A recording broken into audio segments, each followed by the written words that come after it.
It's time to rock.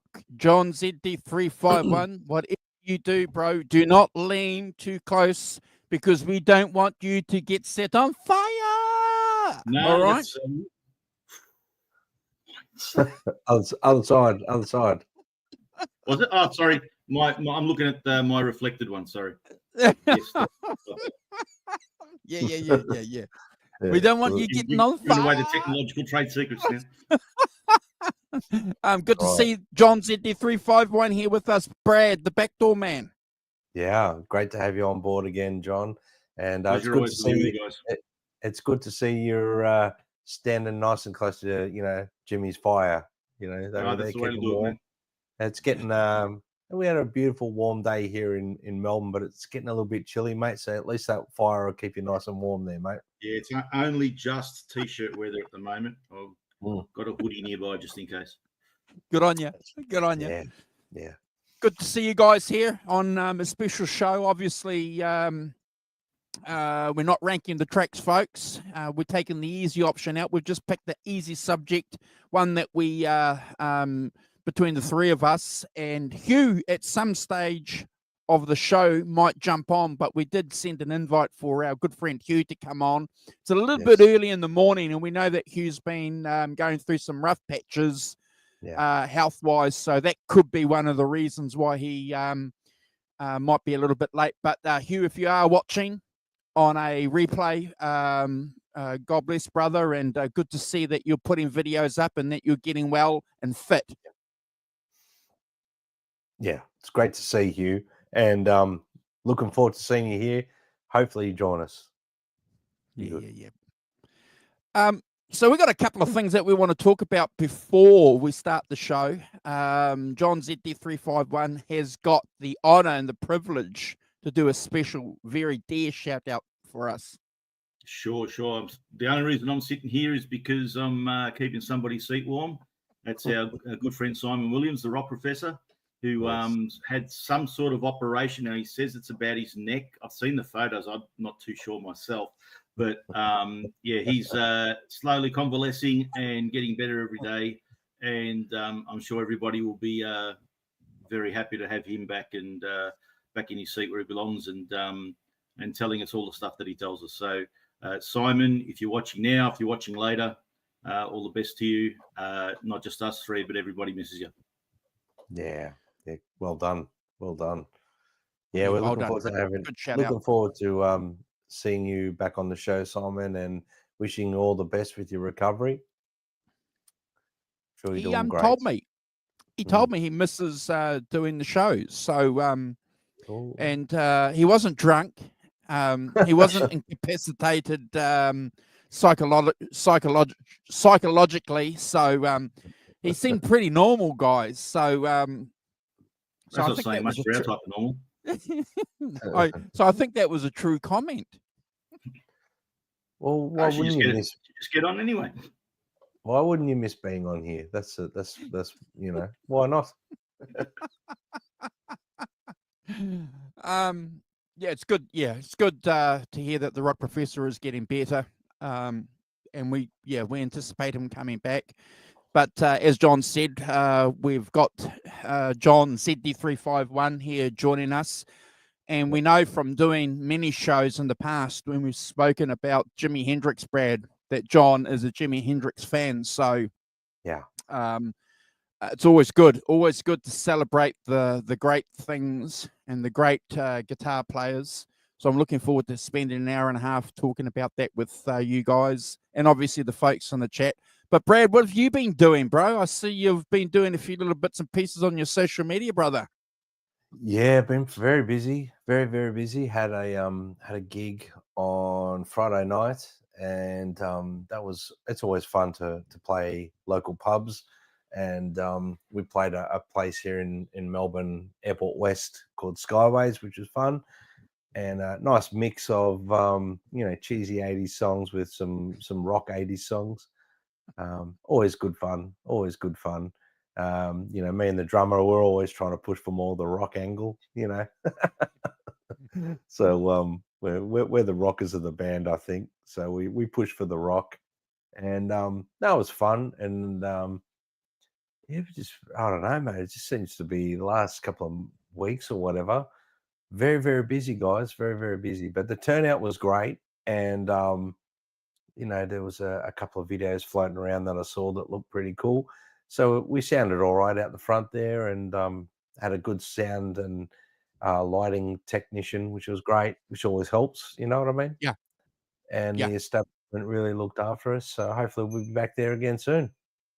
Fantastic. Yeah. That's always a good thing. I know that John and you were mentioning something just quickly before we went live about you getting your trio or getting a gig together as far as some original music's going. Do you want to talk briefly a little bit about that, how that's going, or some thoughts and ideas on that?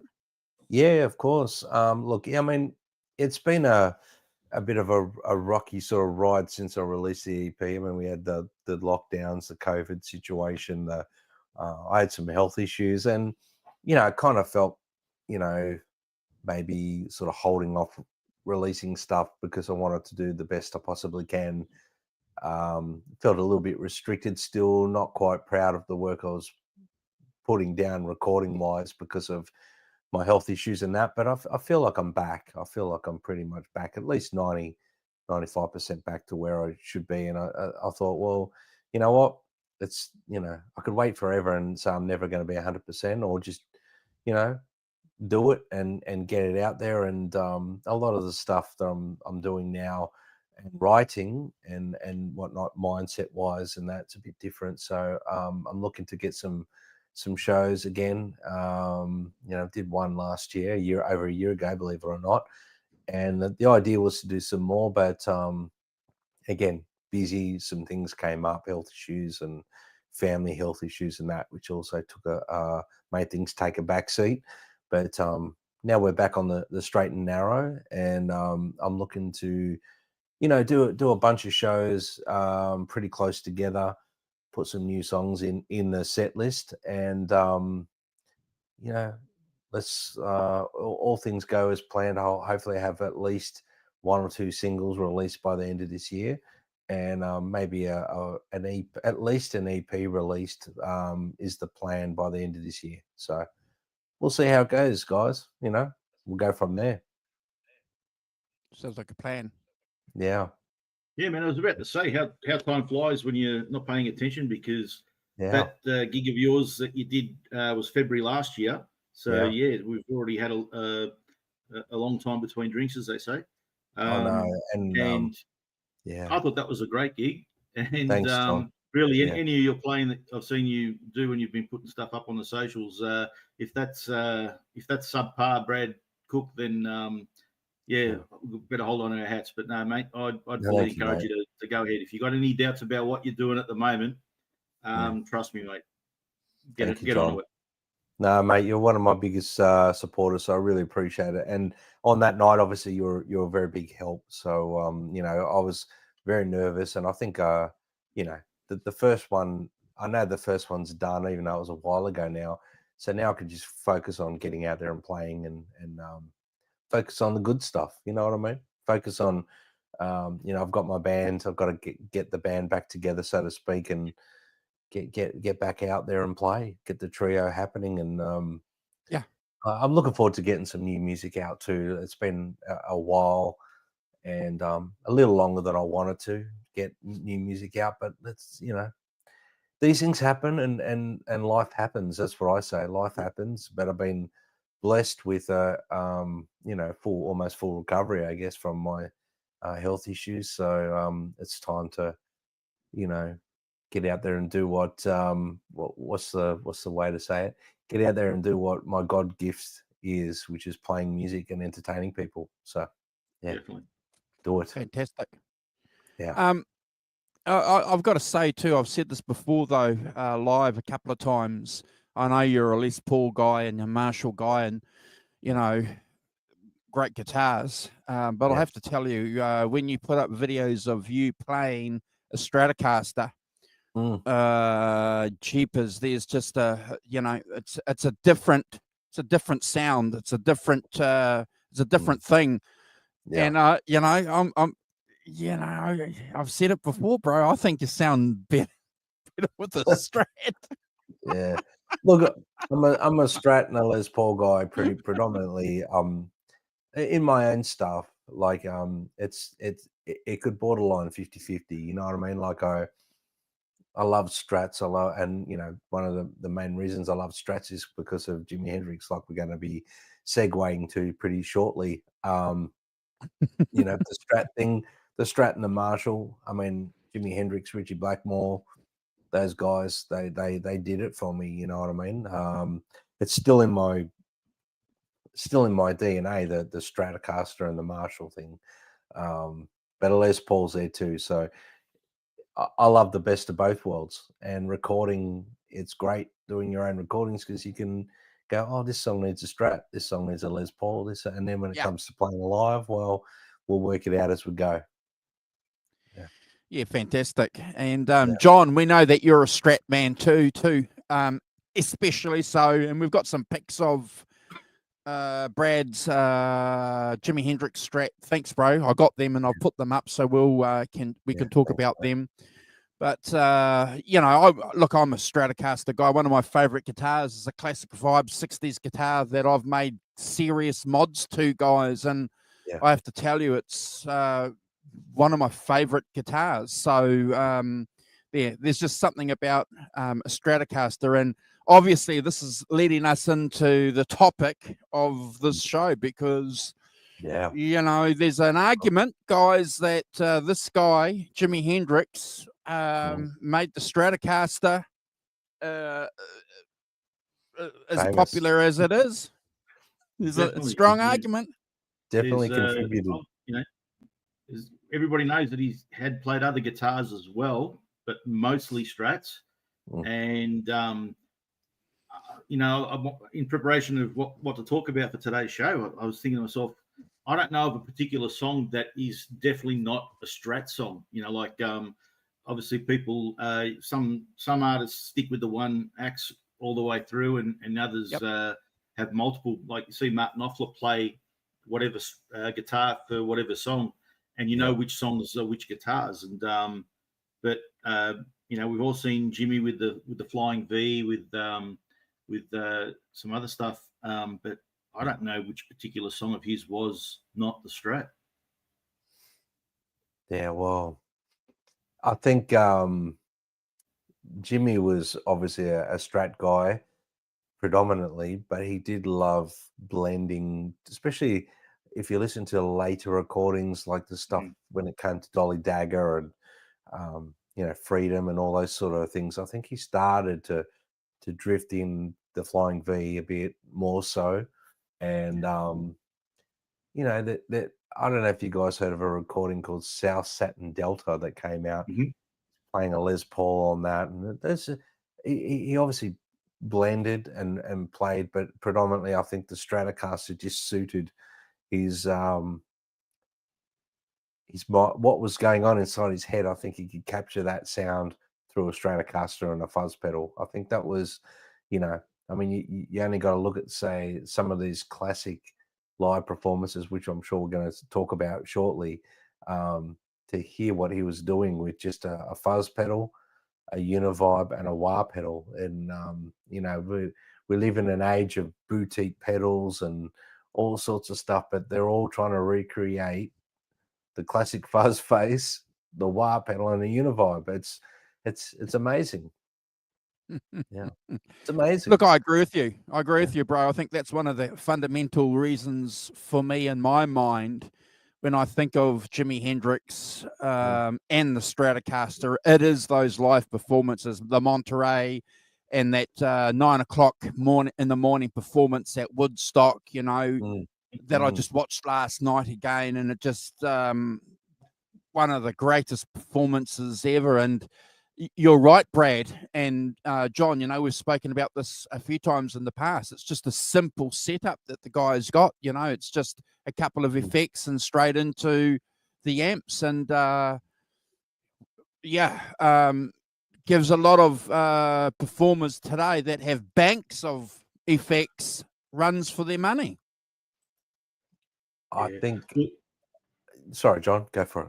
Go. No, I was just going to say, look, in the end, Andrew, you had a show earlier on today talking to some other guys, and I had commented at one point in relation to that discussion that I sometimes think gear is totally, so important. I wish I could just read what I wrote, and other times totally irrelevant.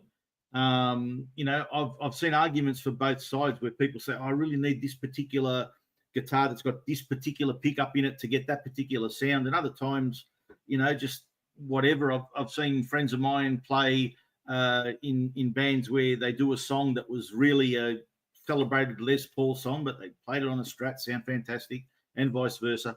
And I keep flipping between that and the fact that sometimes all you need is something to stretch the strings up tight enough and enough electricity to make the sound, and everything else is, variable. It doesn't matter.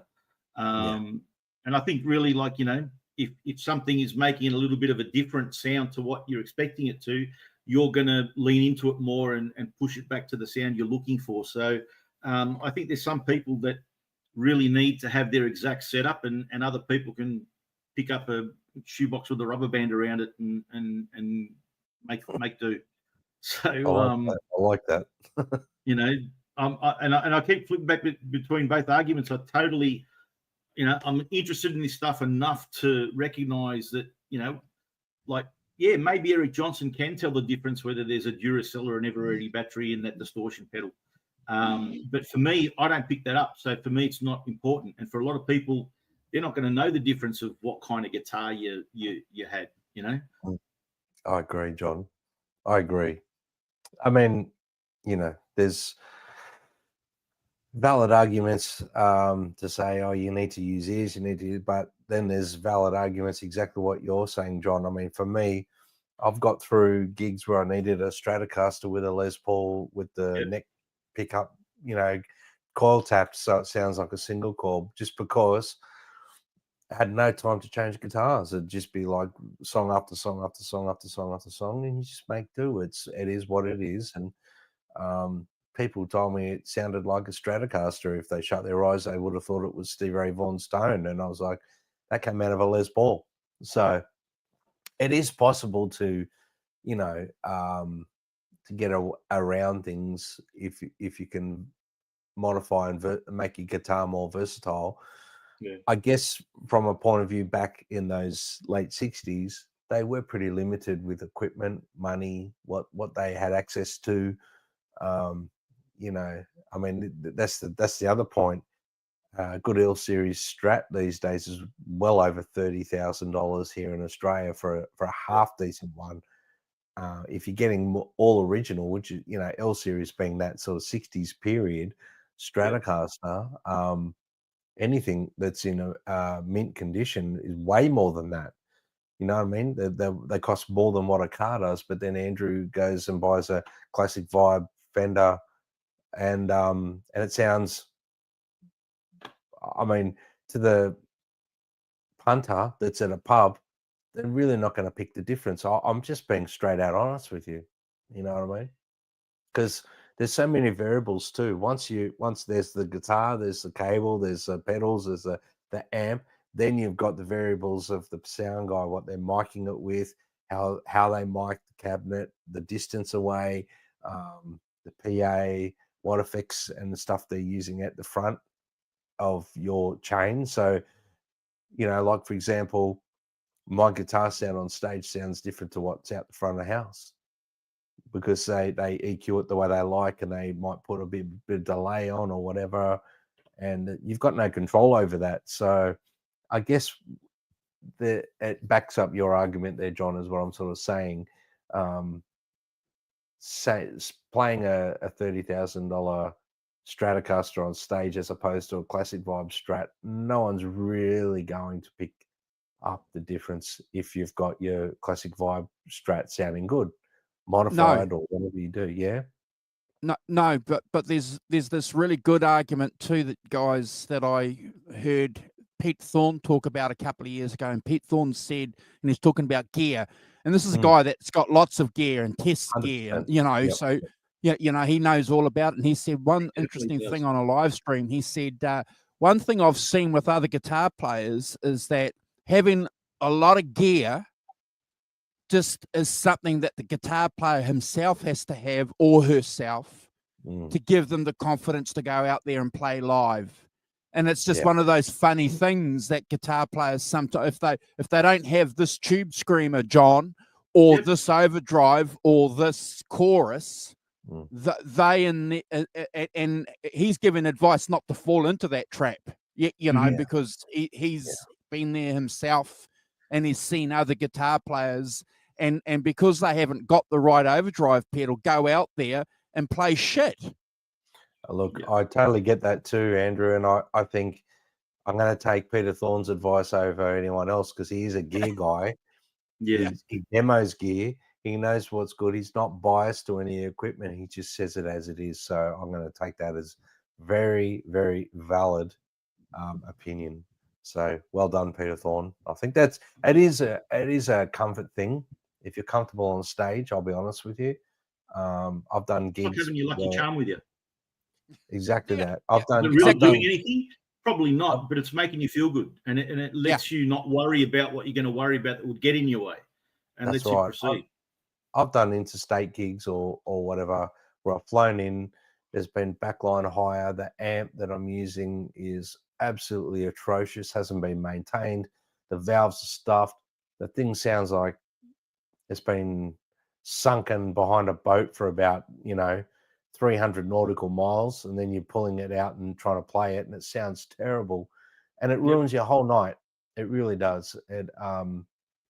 So a comfort zone thing is important to have that's why I bought like a Helix thing that I can just go to an interstate gig and have what I would say is a reasonably good tone straight out of my suitcase, plug it into a loop effects of an amp, and off you go.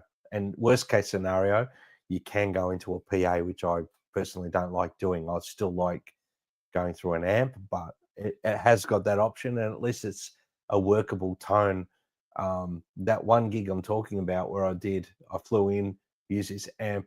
That's why I went and bought something cheap but reasonable to get me by for fly-in and out gigs, because I figured I can't be doing this anymore because it ruined. I was playing a beautiful theater. It was a wonderful venue, sold out, packed show.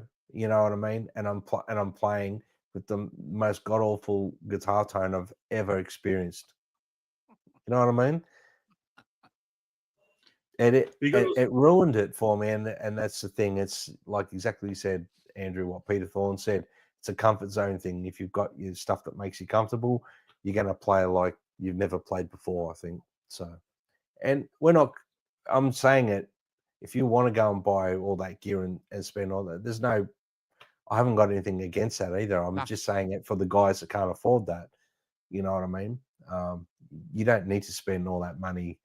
You can get a pretty basic setup, Andrew, is what I'm saying, and John, without spending, every cent you've got in your bank account. You can do it on a tight budget to get that Hendrix tone. It's doable. It's not hard. The majority of it, in my opinion, is practice playing like Hendrix. If you want to sound like Hendrix, more so than buy the gear. Don't waste your time shopping and going around every place trying to find the right fuzz face or the right univibe or whatever. Do your homework, of course. Learn how to play the stuff, and then whatever fuzz face or univibe or way you use, you're going to get in the ballpark almost immediately. That's what I think anyway. Yeah, there's a good argument for most of it being in the fingers, man. I've seen a video of Satriani playing backstage in some little freaking battery operated practice amp on a yeah. I don't even know if it was a Squire or even less sort of like cheapo normal Strat style guitar. Still sounded like himself. Heard Eric Johnson play through Zakk Wylde's rig with the Zakk Wylde guitar and Zakk Wylde's tone, but still had Eric Johnson's sound. That's right. And it didn't sound any like that. We've heard all the stories of the guys playing through Eddie's rig and someone else's rig and Brian May's and sounding like themselves. There's definitely the player has to bring a lot to it. 100%. So, guys, Hendrix. We're getting away from Jimmy. That's right. I was just about to say we are still talking about Hendrix to an extent, but well, in the matter that Jimmy pervades across all, the guitar world with his influence. Well, exactly, because when you're talking about Stratocasters, the classic Stratocaster sound in my mind is that Jimi Hendrix sound, and we were fortunate to have on the channel Philip Sace talk about that, and identify that and be proud of the fact, guys, that he was in that line of guitar players playing that classic Stratocaster sound. So again, goes back to Jimmy in a way. So John, I don't think we've had you on the channel talking about how you discovered Jimi Hendrix, and that's always a good place to start at the beginning. So John, tell us how you discovered Jimmy, what caught fire with you with Jimmy, and then Brad, I'm going to ask you to answer the same question. I wish I knew. I really do. For me, he's always been there. So I don't know, when I was 12 years old, I wasn't that much into music. I remember when I was younger, I liked the Beatles more, that I used to see their cartoon and got into their music that way. But I wasn't really a real music fan until 1980 when Kiss Mania hit Australia and I got involved into that. And that was my first band that I really liked. And then it was through the recommendation of seeing Ace Frehley say in an interview that he, when he first started there, he went up and sort of played all his best Page, Beck, and Clapton style riffs for him. But he also mentioned Hendrix a lot, and so I started to search out guys that way. So I can only assume it was around about that at that time, trying to learn about players that way. But definitely, I would have gravitated a bit towards Hendrix, and I'm kind of, in some respects, a very big Hendrix fan, and in other respects, totally not, or not what some people would probably not count me as a fan or a casual fan. Is that famously Jimmy was a left-handed player, and I'm a lefty as well. So even that, I might have been concentrating on other guitarists like that. His influence, for some reason, loomed very large in my my musical thinking. So I can't tell you when I first really heard this song or that song or what album was first or whatever, but Jimmy's always been there. I think the first real album that I got into the most was the Live at Monterey, and that would have been not until I got that on CD, so it would have been at least late 80s that I got that. And that was the album that I probably listened to out of his catalogue the most throughout my time. Obviously, I've got the first 3 albums as reissue CD. I actually got them handy here because I put them in the car the other day. I was taking my daughter somewhere, and we were talking about Hendrix. That, and definitely the other CD that I got of his is the Blues compilation, which again is a very much an integrated facet of his playing throughout all his playing, but that one's very concentrated in his more traditional blues style stuff. And obviously, being a big blues fan, I got into it in that way. But look, Hendrix has also been a guy that, and I in preparation for the show, I had 2 conversations with family members. One being my 18-year-old daughter, because she surprised me a while ago when she said she wanted to go out and buy some CDs. And we went to the shop. She chose 2 Lana Del Rey CDs because she's a big fan of hers, and Experience Hendrix, the compilation of his greatest hits sort of stuff, or most well-known stuff. Wow. So I called her up the other night and asked her, well, I want to get your viewpoint, because he's someone who, born many, many years after this guy's long gone. And what is it about it? Because for us, and especially us as guitar players and guitar lovers, we look at him as, 1, a guitar hero, 2, an innovator, a cultural, figure and influence. And also in the grand history of guitar history, he's a very important point. And to her, none of that matters. It was just the music. I asked her the same question. How did you first? And she obviously said, well, hearing you talk about him, but she's just found him on the streaming and heard some stuff and liked it and continued to listen.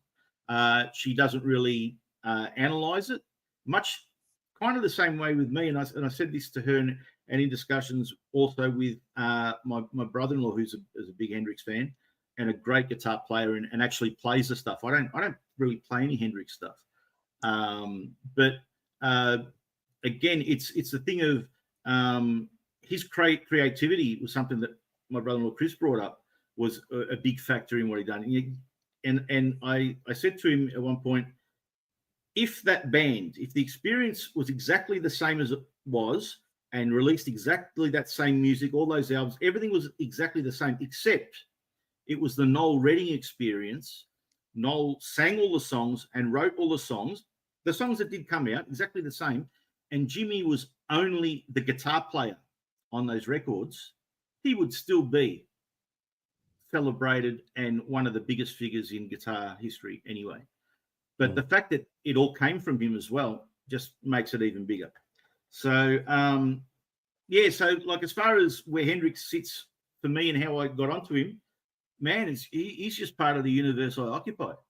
And his influence seeps through everything that I enjoy in music and all the stuff that I listen to. So, to the point where I don't know all of his stuff, and don't, if I have to do a written exam and talk about all the different releases and stuff, I wouldn't know.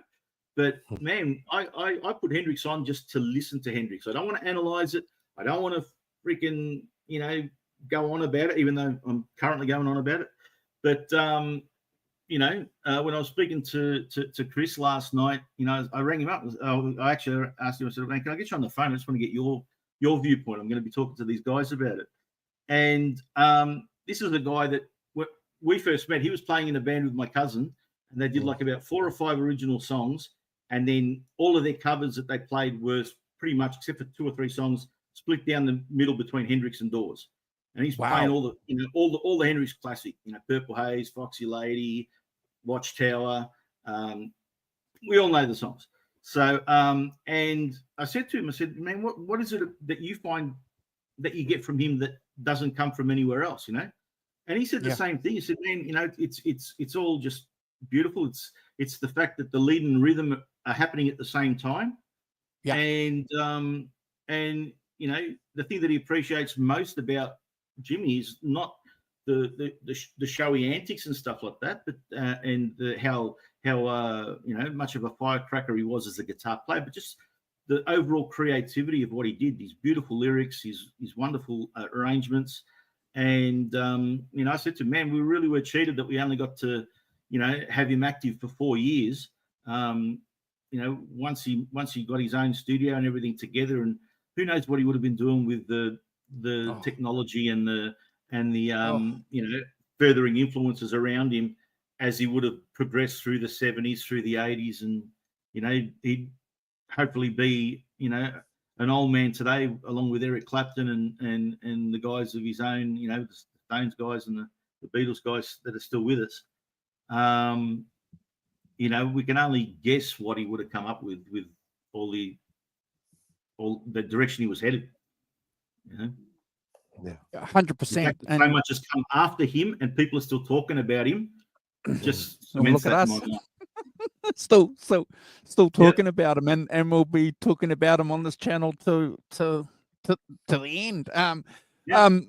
John, there's a couple of things that you've brought up in your little intro there, so I'm just going to hold those because I want to answer to a couple of those things. So well done doing research and getting friends and young people's perspectives that we know involved in it too, because as you know, we're always intrigued as to why young people are digging this music, that we like. And when we were discovering it back in the day, it was still considered old music. So, it must be really, really, really old music now. Yeah. But Brad, well, can something timeless get old? I don't know. Well, timeless music. That's it. Yeah. We'll just call it timeless music from now on. Timeless, good point, John. Brad, give us your rundown, bro, on discovering Mr. Hendrix, please. Well, for me, I guess I always knew of Hendrix. I guess I'd heard Hendrix on the radio. I'd heard, Triple M in Sydney when I grew up used to play a lot of Hendrix, Purple Haze, all the classic ones that you would normally expect when people talk about Hendrix, Foxy Lady, Purple Haze, all that. Growing into my teenage years, I was watching a music channel here in Australia called Rage, I think it was, and they played Monterey, live at Monterey, just a couple of songs off it, and I was taken back by the power and intensity of Hendrix, the way he played. Killing Floor live at Monterey, it was just it was mesmerizing, and it was powerful. It was like his band. For people who don't understand, in a band situation, the drummer usually leads the band like through a song, but Hendrix was just flowing, and they had to keep up with him. It was almost the opposite way around. The guitarist singer, he was taking them through the journey, and Mitch is playing like an animal in the background trying to keep up with Hendrix, and Noel's just nodding away over there on the bass trying to keep it together. And I don't know, then I got Live at Monterey on VHS back in the day, and that was it for me. I knew what I wanted to do. I wanted to be a guitar player because of, and that I've mentioned that on the channel before, Andrew. The reason I'm a guitarist is because of Jimi Hendrix at Monterey. Song Remains the Same, Led Zeppelin, and a few other things that I've mentioned. One of them being my friend's band Baby Animals live at the MTV basement tapes, things like that. They just hit me like a ton of bricks. Guns N' Roses live at the Ritz. These were the big things for me, the pivotal point. But Jimi Hendrix live at Monterey made me want to know more about Hendrix. So I went and bought all the CDs that I could possibly get my hands on, and became a student of Hendrix. I sat, I studied, I learned, I soaked up as much of Hendrix as I possibly could, just to get my head around what he was actually playing. I was amazed by his rhythm playing as much as his lead playing. I loved his vocals as well. I know he was, a little bit shy about his vocals and whatnot, but I loved the way he sung, that cruisy sort of way he would sing the songs without trying to be a, James Brown or Little Richard or something. He just had his own cool swagger with his vocal. And I loved the music, the psychedelia blues. I called it like a psychedelic blues explosion. It was something that, even in the 90s, felt like I was experiencing it through the late 60s. It felt something new and fresh to me. Nothing really appealed to me more than Hendrix at that period. I was engulfed by it, and our good friend of the channel, Philip Sace, has even brought it up, as you mentioned, Andrew. Philip Sace has told me in conversation, like, Jimmy's the king. and we're all just, you know, bowing to Jimmy all the time, and whether it's consciously or subconsciously, whenever I pick up a Stratocaster, I always think of Hendrix. It's just there. You know, it's always going to be that way for me till the day I pass. You know what I mean? Hendrix will always be one of the biggest influences to me on guitar. And personally, I think you've only got to listen to, you know, and I don't know what your questions are going to be moving forward after this, Andrew, but you look at Monterey, then you look at, say, Woodstock, then you look at Isle of Wight, then you look at Band and Gypsies, and how much he evolved in that short period of time. And just backing up what you were saying, John, like where he would have been had he not passed away and he was still relevant, like Clapton, what he would have progressed through. I mean, there's been a lot of talk that he would have done jazz, this and that. We might collaborated with people like Miles Davis, a lot of things, which you can hear he was branching into that way in some way, but I still think he would have stuck to his blues roots. And I personally think, and, you know, I've actually, you know, thought about this quite a lot. I actually think he would have kind of done what Clapton did in a sense, where he went back to the cradle and done something like that, and really locked into that blues thing, because that was where his heart and soul was. And I know that his music was an extension of the blues. And I hate it when I hear guitar players knock Hendrix and they say he wasn't blues or whatever. Well, the foundation of his playing is blues. So that, you know, but for me, Andrew, to answer your question, I may have deviated a tiny bit.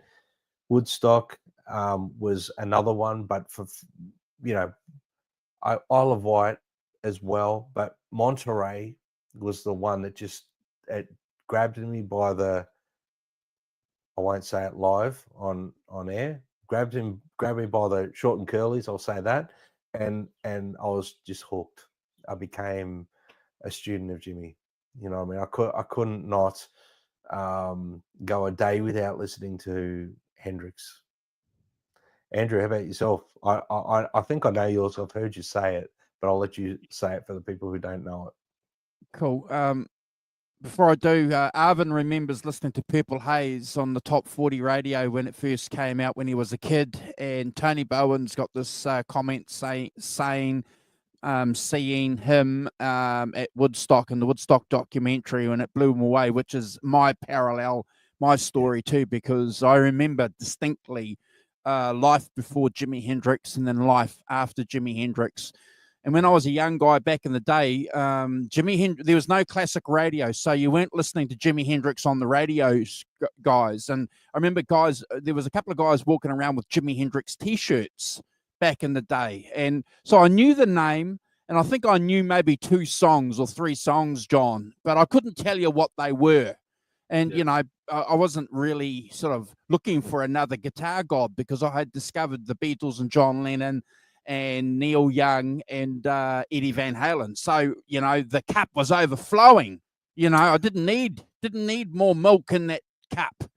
And then Sunday night, they used to have on TV here in New Zealand, when we had 2 stations, you know, back in the olden days, 2 television stations. On a Sunday night, they would play some kind of classic rock film or concert or something.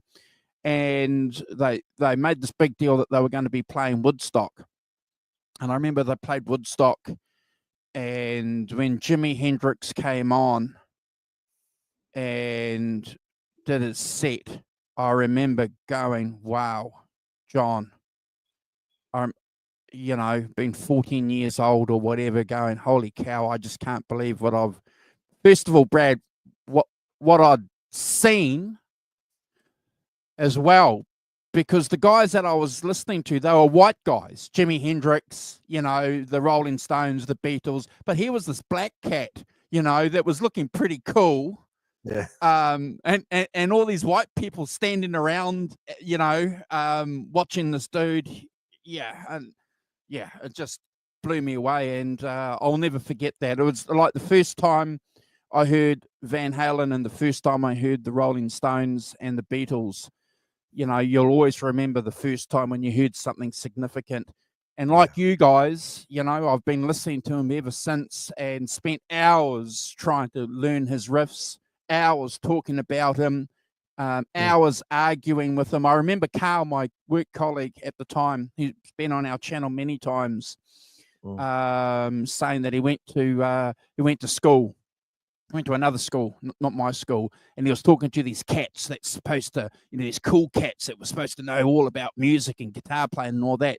And Carl went and said, you know, isn't it amazing? This guy, Jimi Hendrix, so good that he can play lead and rhythm guitar, you know, all at the same time. And these guys turned around and said, that's fucking impossible. No one can do that, you know. And I remember Carl telling me, because I know Carl, you know, and he was thinking, well, clearly you guys aren't listening to what I'm listening to, you know, because this guy is doing it. Yeah. Sorry for swearing. I love it when you actually swear, because, you know, I know how powerful that is to you when you do swear. You know what I mean? I can feel it. But yeah, like all of us guys, you know, he's, you know, such a powerful person, and you know, and I'm going to throw it back to you guys again. But and then again, YouTube and getting videos, watching videos of him. You know, you guys mentioned Monterey, you know, Isle of Wight, you know, and just having these massive video parties of, and then just listening to him talk, and the way that he would interact with people. He was so, you know, and you knew it wasn't an act. Yeah. You know, the guy was just cool. Yeah. I think a lot of it channeled through him, Andrew, and I just seen a comment there from a mum saying even setting his guitar on fire. But the thing was, he was a showman as well, and he picked a lot of that up from his influences like Buddy Guy and all those guys that would play with their teeth behind their head.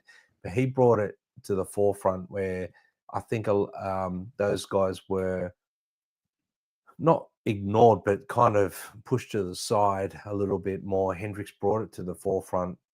He had a couple of white guys in his band, made it a little bit more accessible to the general public. And I think what I'm getting at is Hendrix not only pushed open the doors for, you know, black music to be at the forefront, he kicked open the doors with his guitar playing, with his showmanship. When he took to Monterey, we know the backstory there, but obviously he wanted to leave a lasting impression. He wanted to, and fast forward to 1969, 1970, New Year's Eve, when he plays with Band of Gypsies, he's almost stationary, Andrew. He doesn't do all the antics. He's just standing there playing. And that's really where his heart was. He wanted to just be known for his music and his playing more than his showmanship. You know, playing with his teeth behind his head, you know, sacrificing a guitar or two here and there just to, you know, that was all part of the early days of him getting and kicking those doors open. Blew people away, bro. Yeah, and obviously that's what it took. You know, it took that from him. He was a very smart man. He knew he had to take it to the next level. But then the subtleties of his playing were complete contrast of that fiery sort of thing and showmanship that he would do on stage, which is something that I really want to talk about on today's show at some point too, Andrew, the subtlety of his playing. And I've got some wonderful examples, you know, in the back of my head already, just songs that I'm referring to, like Wind Cries Mary, you know, Axis Boulder's Love, Little Wing.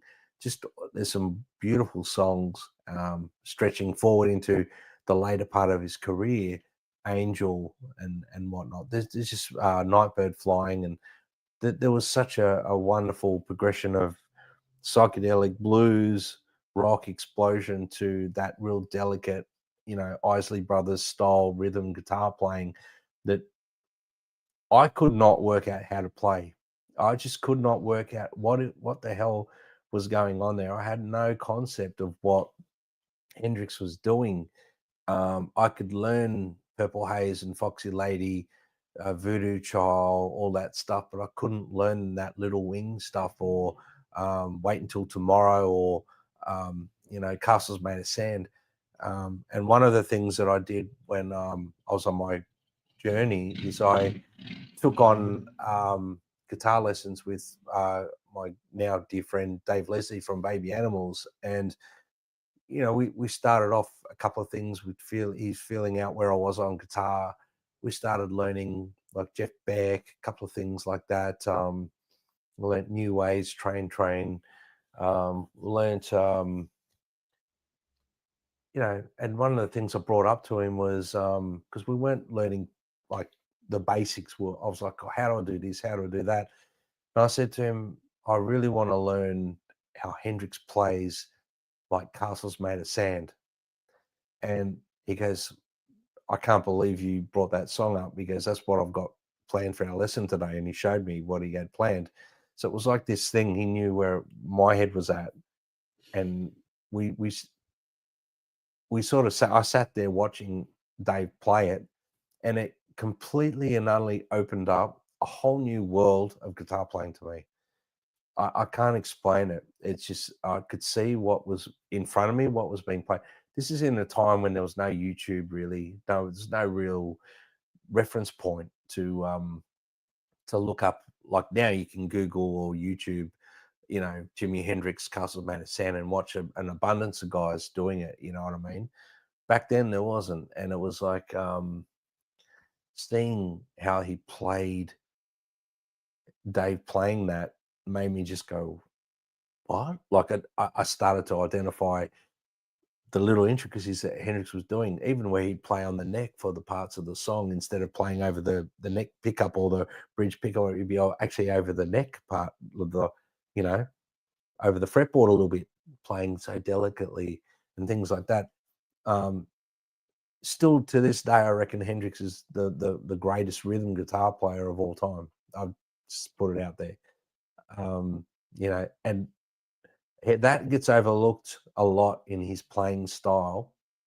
Sure, he's an amazing lead guitarist as well, but his rhythm and delicate playing, one of the songs that sucked me right into Hendrix, his later music, was a song called Drifting.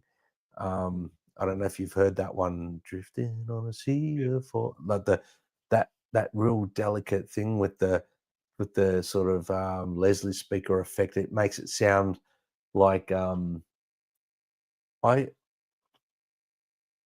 don't judge me by this. I think I've talked about this on the channel once before, Andrew, that I see music in colors. And I used to picture that sound like oranges and that, and like melting honey dripping when I'd hear that song Drifting. I'd go, I want that sound.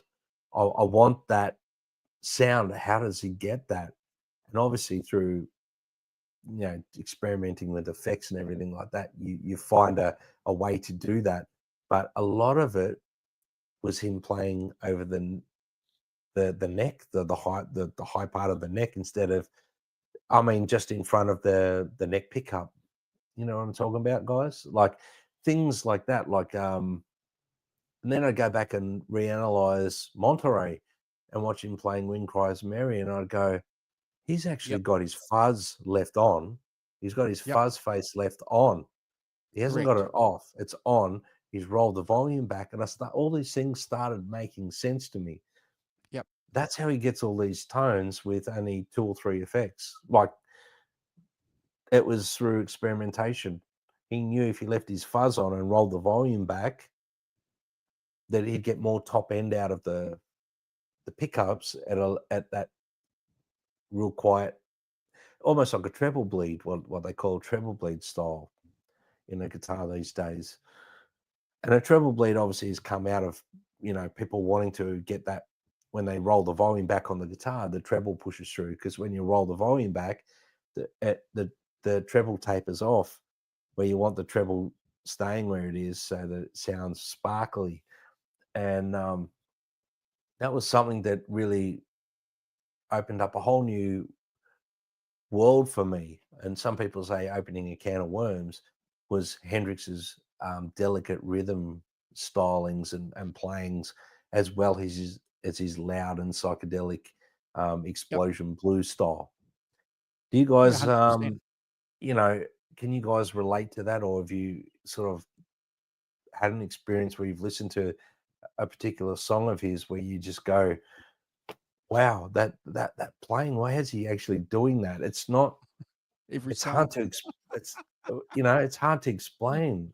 There's so many songs, but the one that really got me was Castles Made of Sand. That one I pushed myself over the edge, trying to work it out before I you know, had that lesson with Dave Leslie, and I literally went crazy trying to work it out. I just could not work it out. And then seeing the styling and how Dave showed me how Hendrix would do it, I was just like, wow. And a lot of that incorporated, which is something that I want to talk about on today as well, his thumb over the fretboard stylings when he would play rhythm. Yep. You know what I'm saying, guys? How he'd stick his thumb over the fretboard. That's such a important part of his playing. Yeah, 100%. Yeah.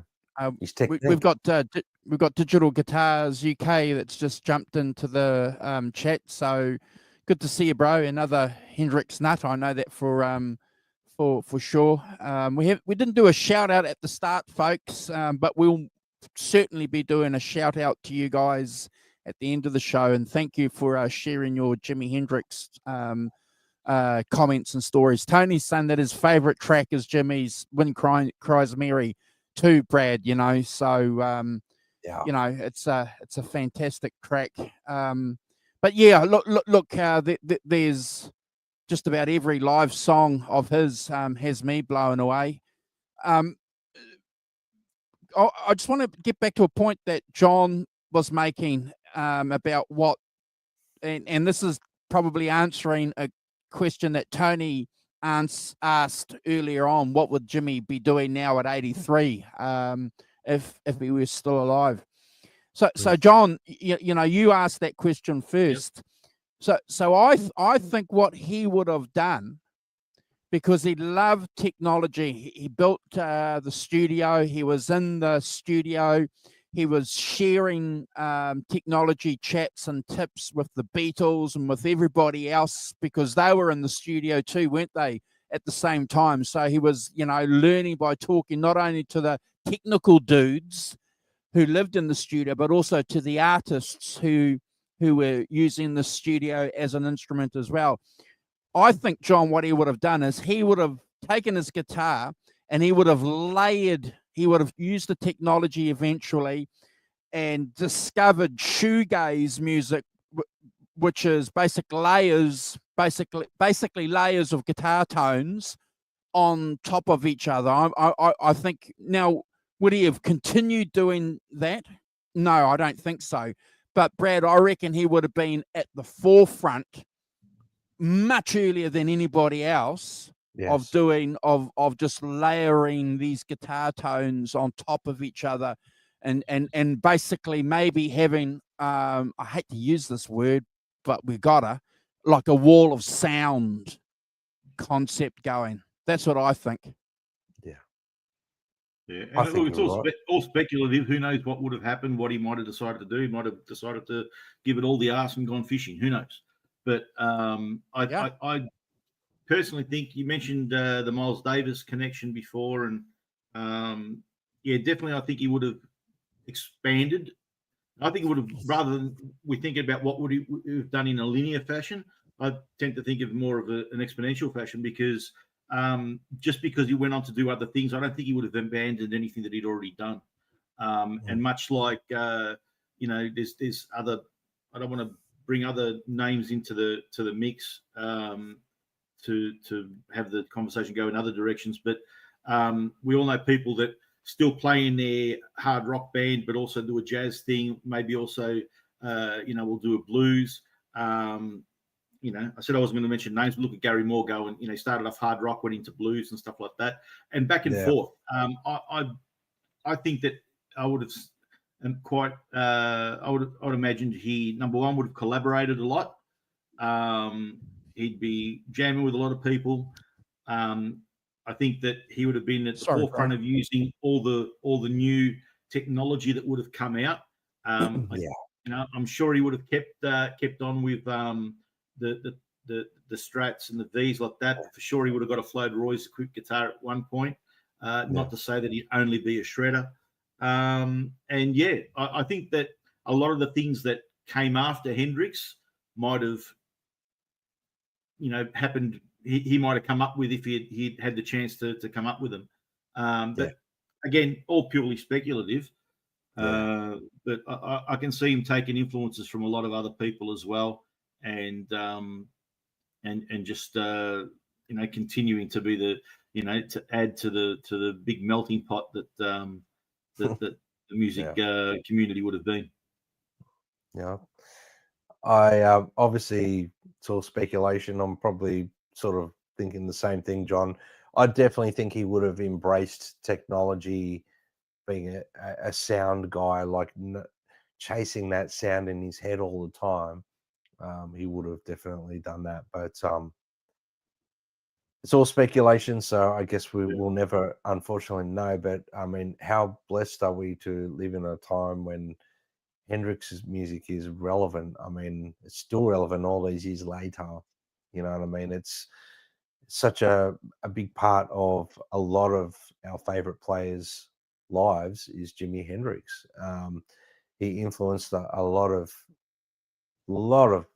remarkable musicians. I won't just say even guitar players, but even people who don't play guitar.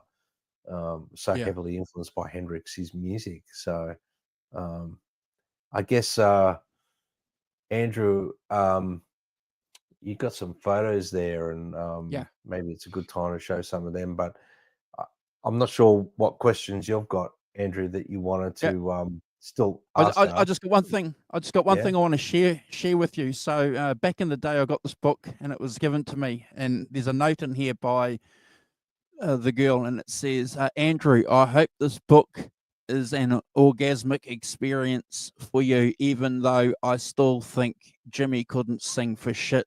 Blessed be Sally." So yeah, she was okay. At least I got a book out of her. She was all right. You ran all right. Hey, you got a book, mate. That's a meaningful gift from a girl. You know what I mean? I got a book. From her. Yeah. I hope you got a few other things too, my friend. No. Let's keep it clean. Keep it. Yeah. But do you want to should we put up some pics? Yeah, because I think it might segue into a couple of things that I think are relevant things that maybe we should talk about. So that's after I've shown these pics, I'll show your Strat pics. Is that cool? Yeah, sure. So that's a Band of Gypsies photo. That's Buddy Miles on drums there. Billy Cox is in the far right side there, cut off in the photo there. Billy Cox, bass player. But the reason I liked this picture, Andrew, is it really highlighted where Hendrix's head was at 1970. He just stood there and played and sung. He was not about the showmanship at that point in his career. He didn't want to burn guitars, play behind his head. Didn't want to play with his teeth. I know there's a couple of little snippets of him in Band of Gypsies mucking around, but he's kind of mocking himself by doing it. But for the majority of the gig, he's standing there channeling the music and loving every minute of what he's doing, which is, I think, he got tired of the showmanship thing and wanted to just play. Yeah, he's doing the Eric Clapton and the Keith Richards thing of just standing there playing, bro. Yeah, and I mean, but if anyone was to sit there and say, and I've had this discussion with people, Andrew, where they sit there and say Hendrix was not really into playing music at that point, it's total garbage, because bullshit. I think Hendrix's playing at that point was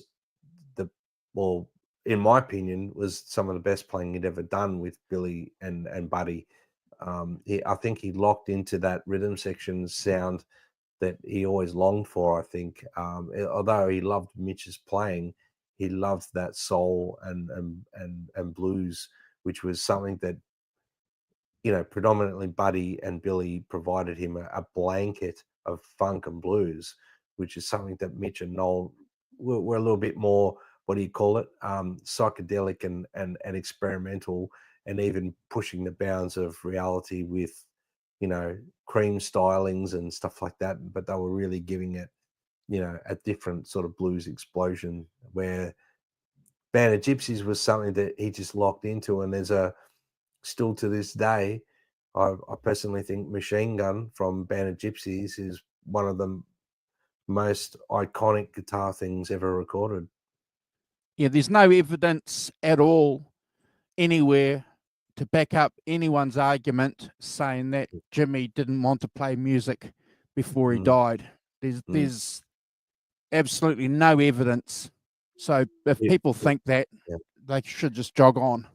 He was kind of just at his wit's end with the industry, but he still, music was in his veins. He couldn't not be a musician. He just wanted to go out and play. He got tired of the industry and the management and the business side of it. I think was what he was sick of, not the music.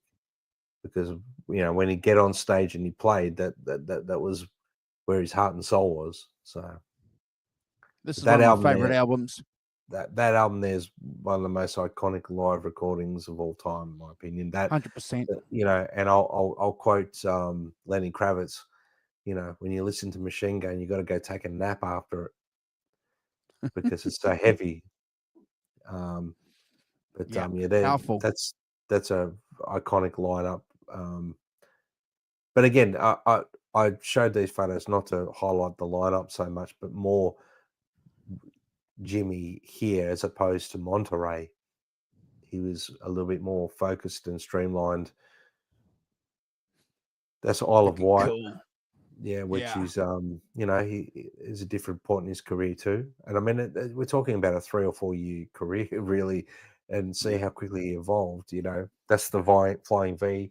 I always loved listening to Jimmy play the V. I thought that was a very iconic tone that he got.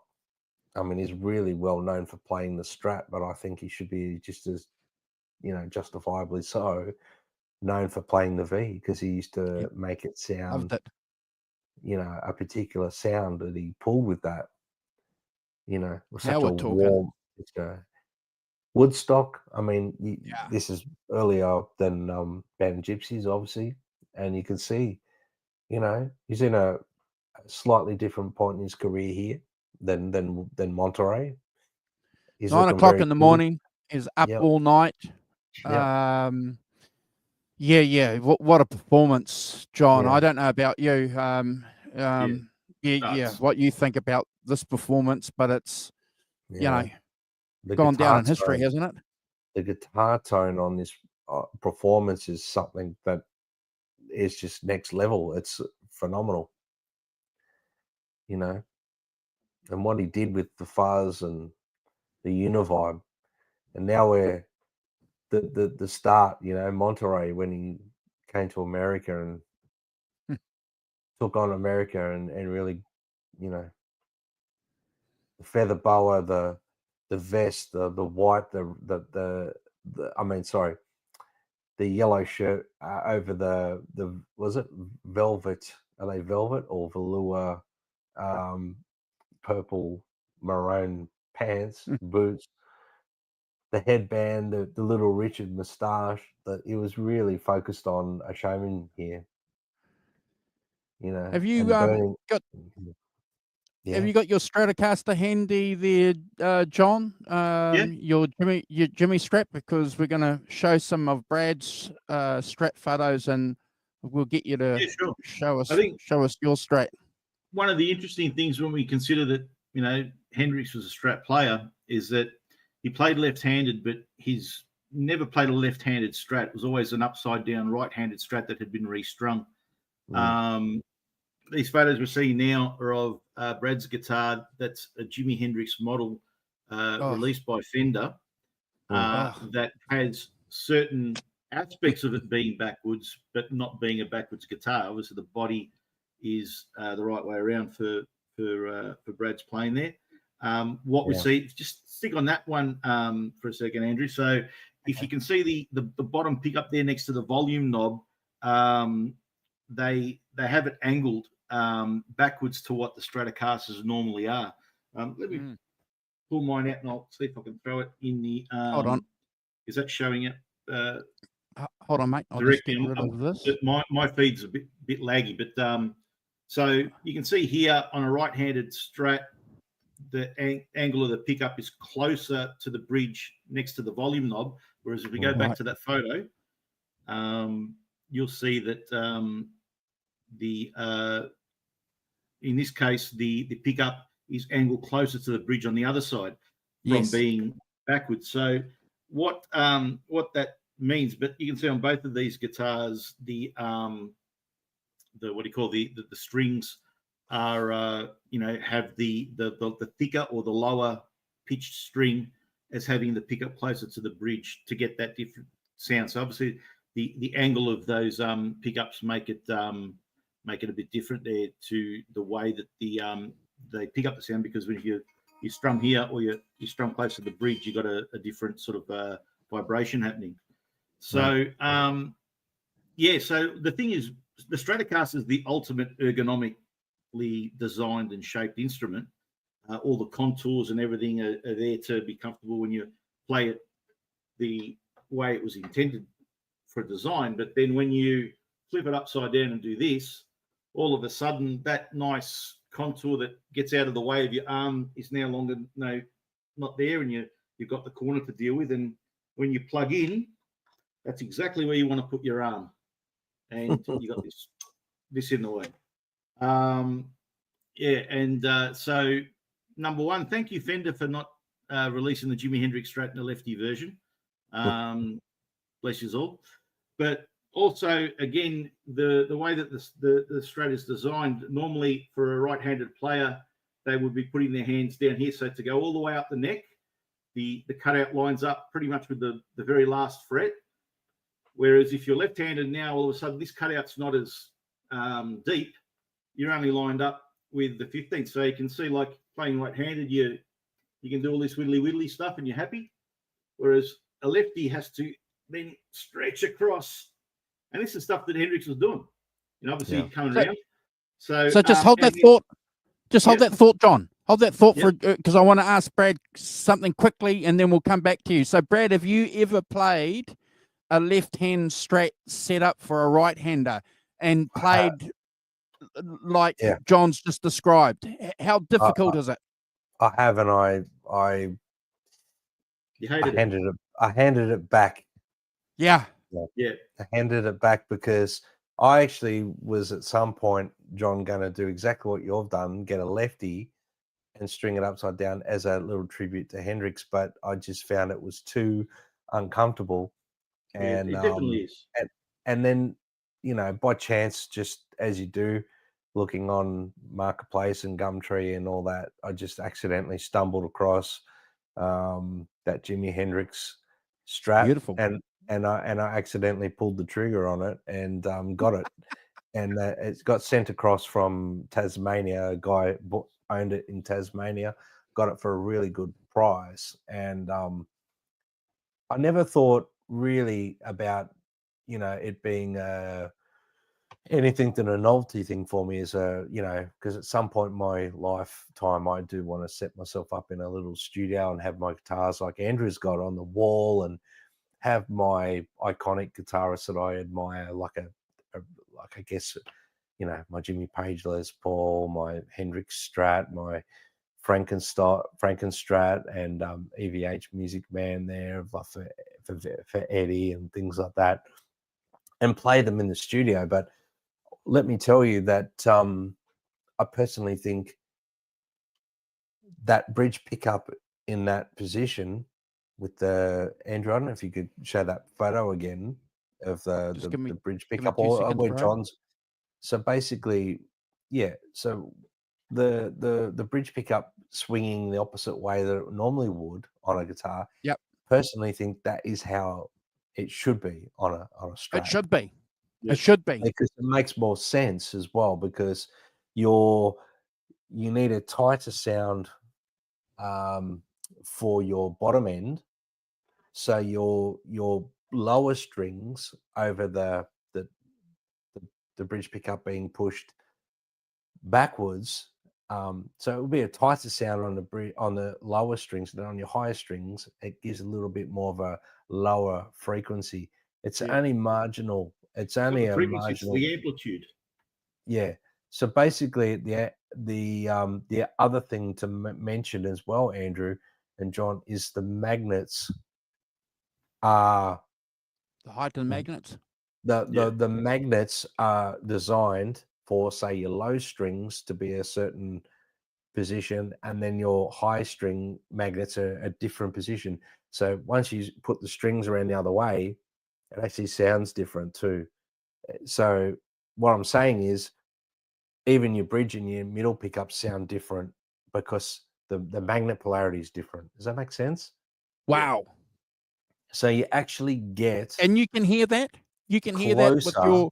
Oh, hell yes. It's not so much the polarity, because the polarity goes from front to back of the pickup. But what it is, it's these are actually a sort of a thing where they're staggered. So normally the lowest magnet would be on the B string, which originally at the time they were designed, normally we have 3 wound and 3 plain strings. In the early days, a lot of G strings were wound strings as well. So the idea that now all of a sudden the height of the staggered magnets obviously manipulates the magnetic field in which they're running through, and some people believe that they have being that the magnets are then of a different distance to what the original right-handed design would be, would affect the sound as well.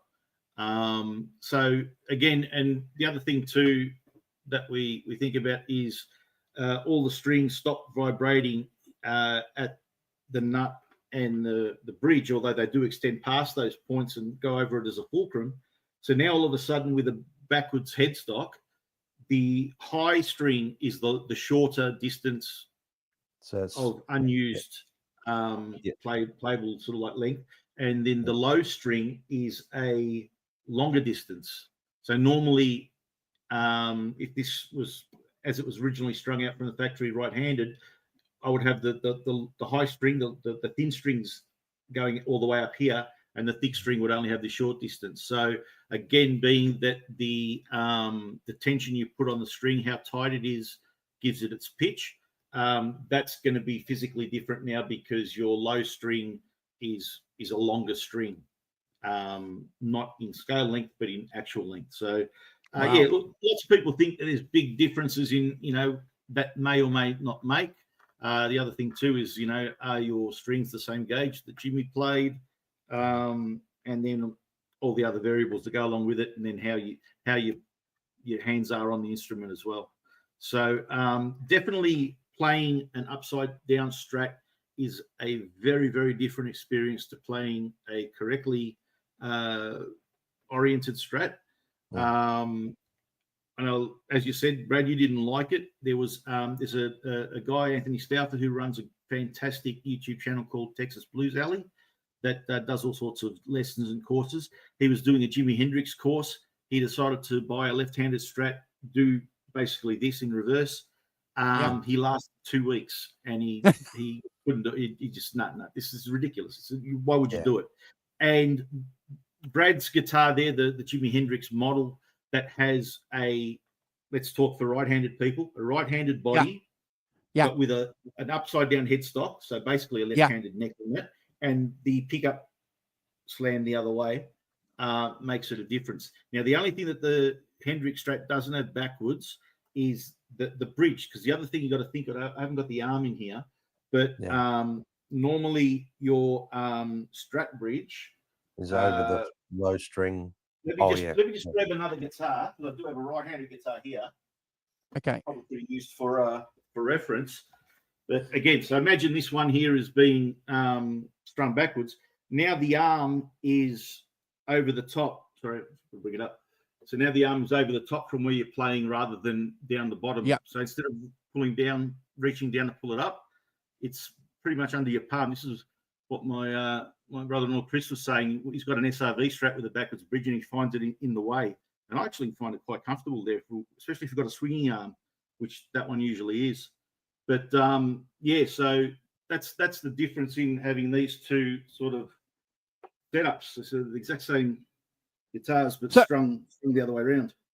So can I ask you two guys a question then? Should Fender have put the trem the left-handed way, Brad, as opposed to keeping it normal on that Jimi Hendrix tribute Strat you've got? Good question.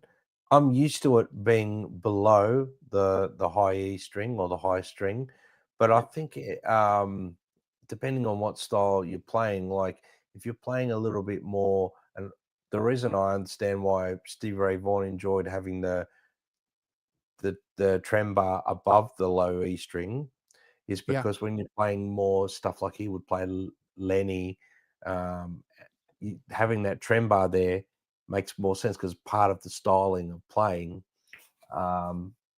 When you're playing more like Eddie Van Halen or like that style, maybe on the bottom or above the high E string is better. So I'm trying to not confuse people here, but if you've got it flopping over the strings when you're playing delicately, it's probably a good thing to have it there. It could possibly get in the way too when you're trying to play more heavier stylings. Like if you're trying to play more palm muted style guitar, it's probably in your way. It's going to get in your way, I think. But if you're playing a little bit more delicate stuff, like Hendrix playing Little Wing and stuff like that, having it there. But I think it's what you get used to as well. Yeah. Hendrix would have got used to that. So I reckon, like, even once Hendrix got going and Fender were like throwing guitars at him here and there and whatnot, they might have even suggested making a left-hand guitar for him, and he probably said, "No, I'm used to this. I'm quite happy with this now." But I think like the Hendrix Stratocaster I've got would probably be the ideal setup for in a left-handed version for Hendrix, because it highlights the ergonomic qualities that John suggested with the arm over. You're not getting your volume and tone knobs are not in the way. The where you plug the guitar in is not in the way. But Hendrix actually got used to utilizing the volume and tone above as well. So everything, his styling became working around that, having to string his right-handed guitar upside down. So I guess for a lack of better ways of putting it, through time we might have seen Hendrix reverse it and play a left-handed Strat. Possibly. So I've got a question I want to ask both you guys, if that's okay, because you guys have got normal Strats, and you've answered a little bit before, Brad, but we never continued the conversation. So you guys have got normal Strats, and John, you've got a Strat set up like Jimmy would play, and so have you, Brad. So is there a remarkable difference in the two different Strats that you play? Brad, answer it first, and then pass it on to John. There is, like, in a sense of tonality, the bridge pickup being around the other way, the pickups reversed from where they would be on a right-handed guitar. I can pick up the tonality difference if I'm using the same setting on an amp with two different guitars. But then you've also got to factor in the two different guitars probably sound slightly different as well. But there's a gnarliness that I'm going to say to especially with the bridge pickup. It has a more gnarly tone. It's bitier. It's more aggressive. I think for a single coil, that personally, and I know a famous Australian guitarist, Ian Moss from Cold Chisel, the mighty Cold Chisel, he actually has custom Strats made, and he gets that pickup the way it is in the Hendrix Strat. Oh, really? Yes, he prefers it that way. So that's another way to, if you wanted, without making you could get a scratch plate, router out the scratch plate, Just tilt it and the other way. Yeah. You can order scratch plates with the bridge pickup, like the opposite, not angling that way, but going the opposite way. Wow. You can, yeah. And I actually think it would be a great experiment and something really cool to do on YouTube to document. Get your classic vibe, for example, Andrew. Yeah. Do some sound samples through it, just clean and maybe a dirty one, and then put a complete separate scratch plates. Just swap scratch plates over with the same pickups and everything like that in it, and try it, and then put it back or leave it however you like. But just say that would be something that would be very cool to do. If I had time to do it, I would do that. It's a very cool idea. You've certainly given me something to think about, because, one of the great things with the Strat is they're really, really easy to mod. And John, you'd attest to that. So John, do you hear anything remarkably different between your Jimi Strats and your normal Strats? Honestly, with me, number one, I hardly ever play plugged in. I don't know what freaking got in my head that I wanted to make myself a Jimi Hendrix Strat, because, like I said, it's not like a massive thing. But my original thing, for some reason, I got a bee in my bonnet about doing his Woodstock Strat. Now the Woodstock Strat, so Fender used to make these guitars with the maple neck, the light colored wood like this, all one piece. And what they'd do is they'd route the channel out the back, put the truss rod in, and then fill that out with what they call the skunk stripe. We've got one here. This one, I have one. No, that doesn't have it either. Anyway, you see a dark brown stripe at the back. That's where they put it in. It's all one piece. Then they moved to the rosewood necks, rosewood fingerboards, which is still a maple neck, light coloured wood with a dark front on it. And seeing as it's two separate pieces of wood, they stopped routing out the back. They'd route it from the front, put the truss rod in, put the fingerboard on top. So 68, they weren't making these one-piece necks in the factory. But then when they wanted to do maple fretboards again, they said, we'll just do separate maple fretboards. So this is, the neck is one piece, and then the front piece is a separate piece on top. And at the time, I was looking Fender on purpose, because I think they'd released some really big dollar Hendrix models, sort of like recreations of the Woodstock Strat. Didn't want to release a cheap version with the same specs. So to find a maple neck with a separate maple fingerboard, no skunk stripe, a larger headstock outline, late 60s style, and only 21 frets was very hard to find. And I found this is actually a Greco Strat. It's not a Fender, and it's not a Squier. Oh, wow. It's a 1978 Greco Strat, which I found. It was a normal right-handed setup. It was like brand new that I found in a second-hand shop. And I bought it with the intention of painting it white and making my Woodstock copy. But then I researched, read about it, that around about that time, Hendrix had two of those 68, 69 Strats, a black one and a white one. The white one, of course, very famously used at Woodstock and a couple of other ones. The black one we saw at Isle of Wight, and apparently was his favorite one, and the one that he'd always keep with him and take to friends' places to jam with, and was famously the guitar that he had with him upon his death. So I decided to keep it black. I got a strap that resembled the strap that he had in many photographs, although he did later on change it to a different strap, which I believe, I can't remember if David Gilmour's got one similar or actually has Jimmy's strap. But so for whatever reason, I wanted to make one, and also just to get the feel of it, to see what the deal was with playing a backwards Strat. But yeah, backwards Strat is a horrible, horrible thing to play, really. The beauty of a Strat is it just so wonderfully shaped exactly to be, all the bits of guitar are where they need to be, and all the spaces are where they want to be. And the cutaway, the knobs, everything just makes it totally unergonomic.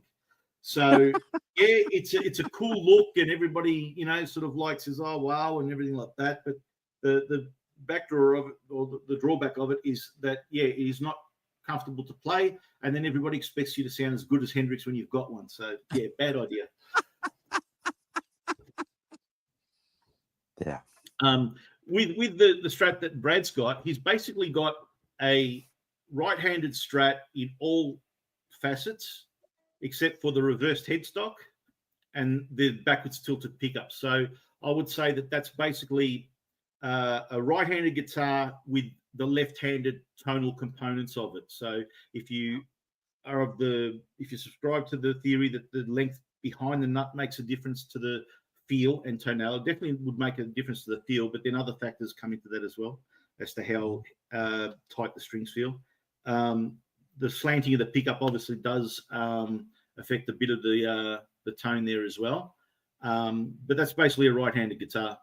And like that other right-handed guitar that I showed you, I bought that with the idea that I'm slapping a backwards neck and everything else on it because, I kind of want to do the same thing where you've got that same sort of thing. But as I said, at this point in my life, I'm not really playing loud at the moment. So as to how it's actually sounding, and also these are the original 1978 Greco pickups, which Japan was making fantastic guitars back then, but these are like ceramic bar magnets on the back of non-magnetized pole pieces.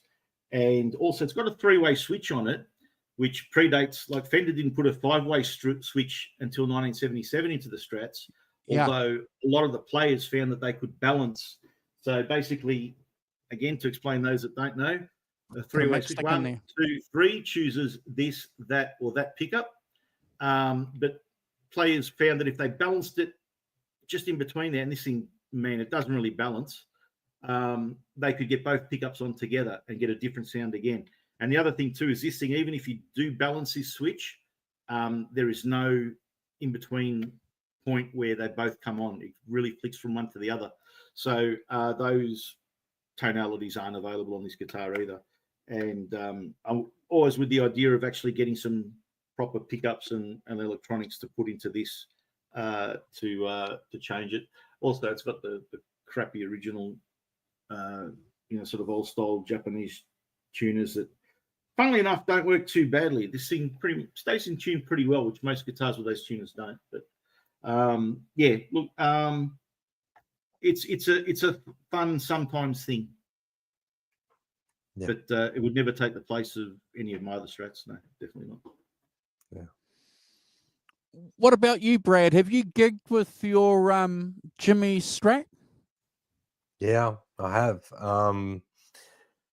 Notably, I did at the Cherry Bar. I did there's a guitarist here who had a few health issues a fair few years ago, and I did a charity event for him.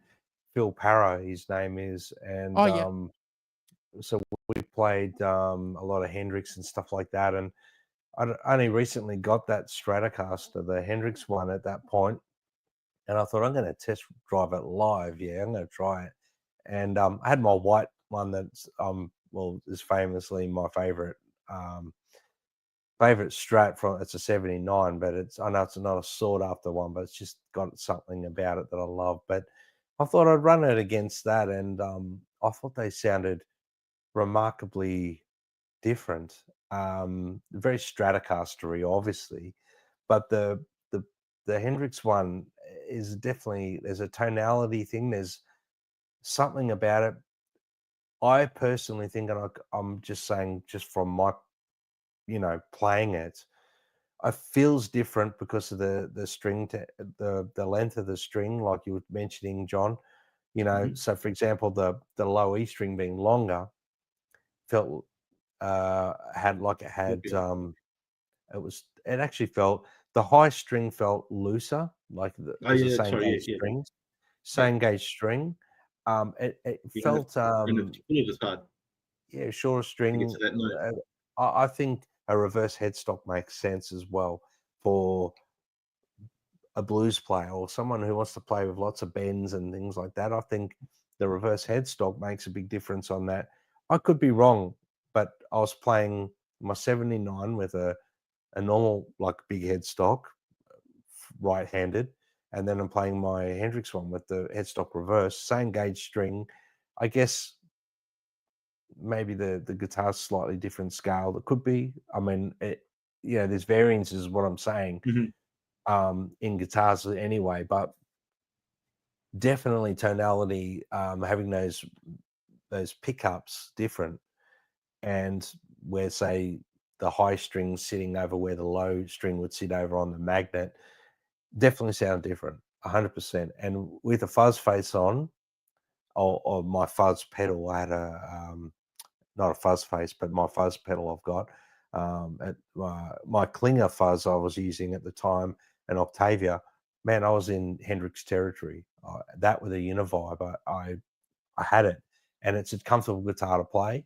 The neck on it's very cool, and the fretboard on the Hendrix one is not as radiused; it's a bit flatter, so it's closer to playing like what I'm used to with a say a Les Paul style, but it's maple neck. So sometimes people argue the fact that a maple and a rosewood neck sound, there's no difference, but I think there is, especially when you're playing cleaner. You really hear the difference. A rosewood neck is a bit warmer, in my opinion. It's just my opinion, though. Not saying that's correct. The maple necks tend to be a bit spankier, and I like that on a Stratocaster, because I think a Strat's meant to have a bit of spank. But then I like the warmth of a rosewood neck too when you're playing delicate. But to answer your question, Andrew, the Hendrix Strat is a great live performance guitar if you're playing Hendrix style music. Yeah, the one I've got's a Mexican one out of the custom shop from Mexico, and it's affordable, is what I'm saying. Wow.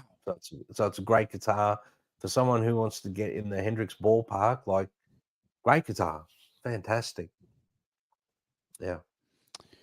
Yeah, I've often thought. So Nelson's saying here, the reverse headstock with the high E being way slack. Yeah. I'm intrigued by that, because you got to remember too, guys. If you're playing in a Hendrix tribute band, you're playing half a step down, so it's going to be even more sloppier, John. Yeah. Well, the other thing too, though, is you're thinking about two different things, because it's sloppier overall, because when you're bending strings, obviously you're bending the entire length of the string, even though the entire length of the string is not what is giving you your vibration, because it only vibrates between the bridge and the nut. But obviously the tension extends from the tuning peg all the way to where it's anchored inside the bridge block. So definitely there's a thing where now all of a sudden now your high E string is a shorter length overall, so we'll need less tension to get up to the same note that a longer high E string would. Right. So there's competing changes in what you're doing with the physical length of the strings.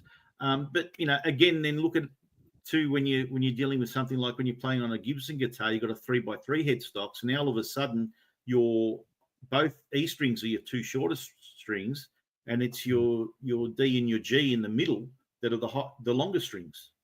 And people is that so is that why, guys, the shredders in the 80s with their guitar makers, like I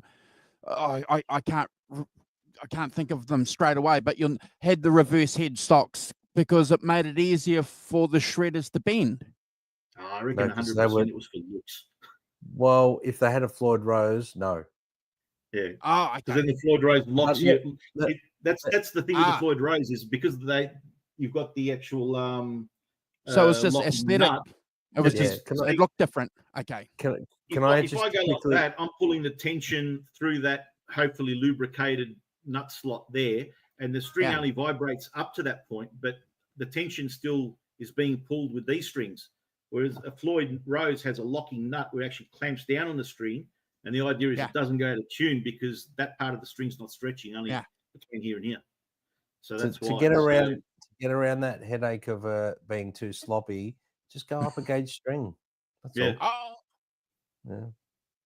But let me tell you something. Hendrix used light gauge strings. He didn't use heavy strings. He didn't use, like Stevie Ray Vaughan used very heavy strings. Didn't he have 8s or 9s?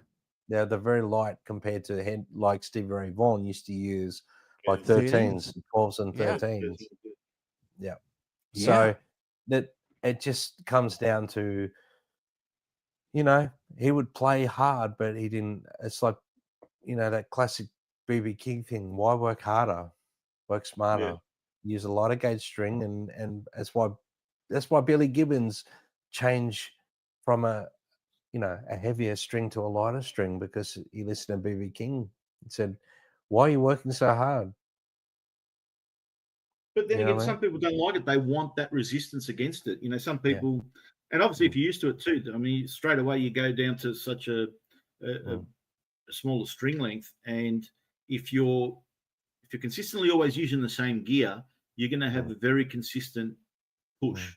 Whereas if you're the type of guy that plays lots of different guitars with lots of different, you got your Les Pauls and your Strats with different scale lengths and different gauge strings and different tunings and stuff like that, you'll find that they're more adaptable in their approach and in their attack on the strings, because they have to be, because it's not going to always react the same way. And it's like anything. If you've got resistance, you've got to push harder.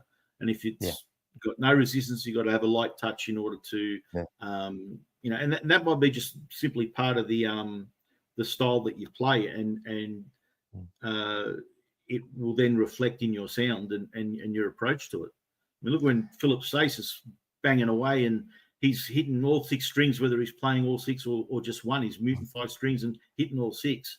Whereas some people are, very selective in exactly where they hit and how they hit. Right. So, all of this stuff, it's so much fun to talk about, but I never felt the reason to have a guitar set up the way Brad has his guitar set up so I can play like Brad. Because to me, that's like saying, here's the directions from my place to your place is, go out, turn left, go along, turn right, and you're there. But if I do that coming out of someone else's driveway, I'm not going to end up in the same place. I need different directions. I need a different path.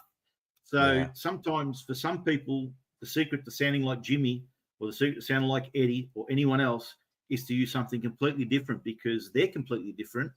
And the gear will have to make up for those differences in a different way.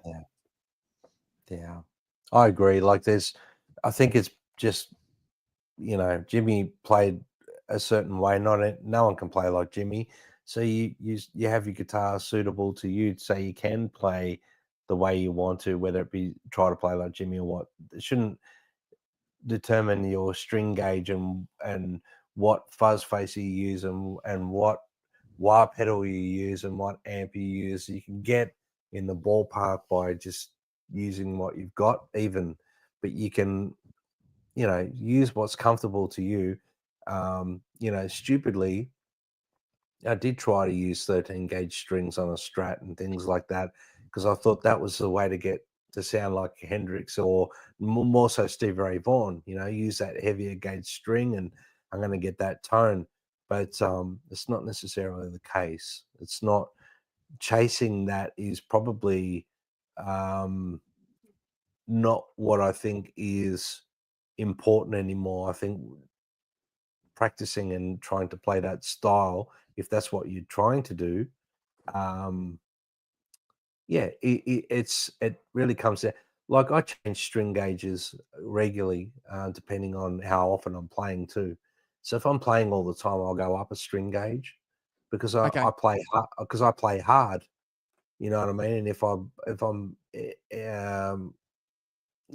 playing hard and I've got a light string gauge, and my building up my dexterity and strength in my fingers again, I'll go up a gauge, because I go, well, yeah, this just feels better. But then if I'm not playing much and then I go, oh, geez, those 11s don't feel real comfortable at the moment, I better go backwards. That's what I'll do. And it's not important, in my opinion, so much. There are factors, and it's an arguable point, yes, string gauges and things like that. But I agree with John. Don't be trying to do what Hendrix did, if that doesn't suit you, you're not going to get there, is what John was saying. In other words, by trying to do what Hendrix did, you got to do what is right for you. And I think then you'll get in the ballpark. Sure, you playing a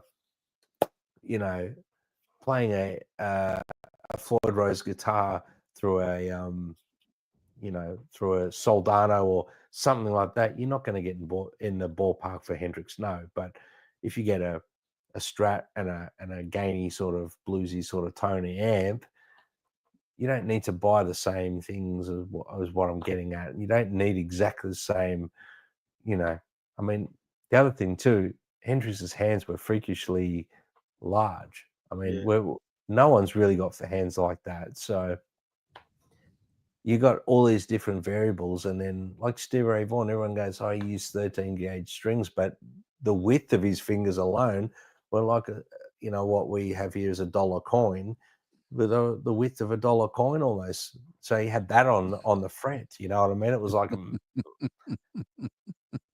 a sledgehammer on the fretboard as opposed to like a needle. You know what I mean? So what I'm getting at is there's so many variables, and I think people, to get in the Hendrix ballpark, all you need, Andrew, you mentioned at the start, Strat style guitar. You know what I mean? Get yourself a decent valvey sort of tone amp. But digital age now, you can get good plugins that get you in the ballpark too. And I'm not going to discount that, because when you're practicing at home, sometimes digital is far easier. 100%, bro. Yeah, and a wah pedal and a Univibe is something that I think is mandatory for Hendrix. A lot of people overlook the Univibe. It's a massive part of Hendrix, and then the playing, that's more important. Let's be honest. If you want to play Little Wing, you've got to learn how to play the damn thing before you buy all the gear. Let's be honest. Yeah, those double stops, bro. And playing that, that pentatonic scale under those chords, and those notes between, the different chords that he was doing. That's all the ingredient, and that was the key for me. Learning, working that out, sharing those tips with other guys over the years too. Is the key. It's been a fascinating conversation, guys, and I know that we could go for another 2 hours. I'm going to, and I know that we didn't hit some of the discussion points that we said we were.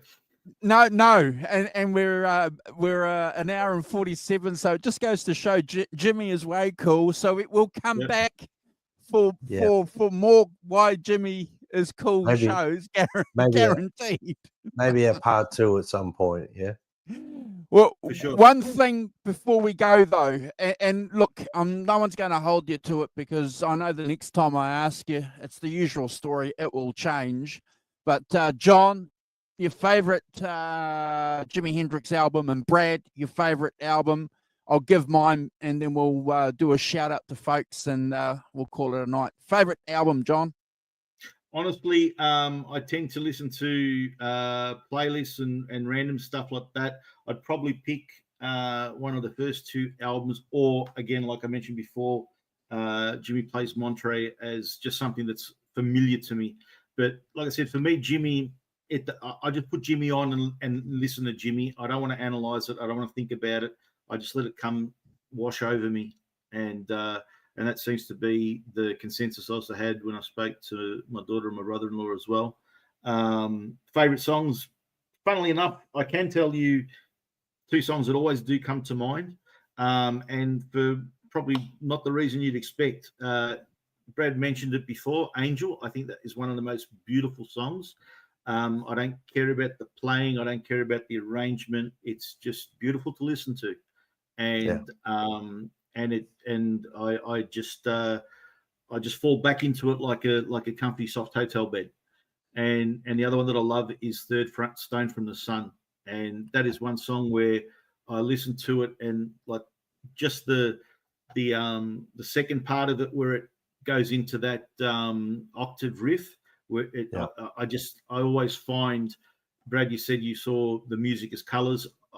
I listen to that song and I am just looking out the viewport of my spaceship as I just leave the atmosphere. And you know, it is just such an evocative tune. There's nothing particularly intricate or special about it. Man, it's just the magic of music to pull the emotions out of you, and that's definitely one that I love. So that'll be my easy answer to those questions that are normally not an easy answer. Thank you, brother. Brad, yeah. give us what you got, brother. Axis Bowlers Love. Favorite song? And doesn't have to be on Axis. Oh, it would have to be Axis Bowlers Love as well. The album and the song. I think the Axis Bowlers Love, the song, sums up Jimi Hendrix to me. It's all colors. It's all everything. That's love. It's the whole hippie vibe. But there's so much delicate, beautiful guitar playing on that. The album Axis Bowlers Love, I can put that on from start to finish, and you know I get lost in the whole album. If you're going to say live Jimi Hendrix, that's another one. It depends on what mood I'm in, guys. Band of Gypsies, Monterey.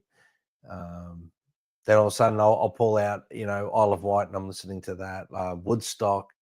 I think Woodstock, some of the performances on Woodstock are some of the most amazing tones and playing ever recorded live. I mean, Star Spangled Banner.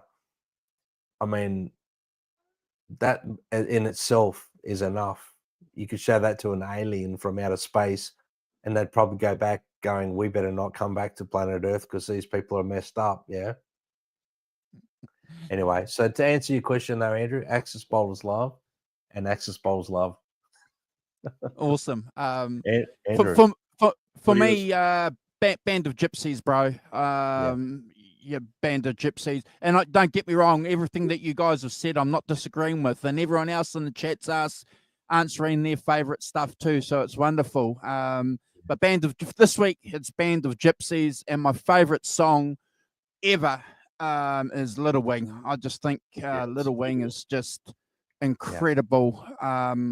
It just sums up, you know, that whole era for me.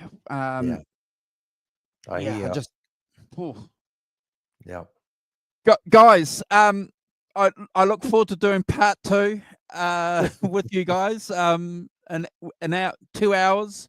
I'm going to do a quick shout out to folks in the chat, guys, and then we're going to cruise if that's okay. So Alan Toll, as ever, thank you always, forever, for jumping on with us. Our thoughts and prayers are with you all the time, Alan. Our dear friend Bent Tom, good to see you, brother. Some great comments from Tyler Donald. Thank you, bro, for jumping on with us. We had our dear friend Nelson Rodriguez in the chat. Audio Murphy, thank you, bro, for some great, interesting, and cool comments. We had our dear friend Tony. Helene O'Hara was here. I hope she's still here. She sent me a message yesterday saying that she'd heard or seen on social media that Stevie Nicks had passed away. So I quickly jumped on and realized it was just one of those hoax posts that people do, because we'd know all about it, wouldn't we, if she's passed away? Our good friend Digital Guitars in the UK is here. Thank you, bro. I think that's it. I think we've caught everybody, guys. If I've missed you, Nelson, did you get Arvin? Arvin up the top there. Thank you, Arvin. And Hugh, we missed you, bro. Maybe Hugh might want to jump on part 2, but it's clear. It's clear we haven't finished the show, boys. I want to give also my thanks to John ZD351 for giving 2 hours out of his time.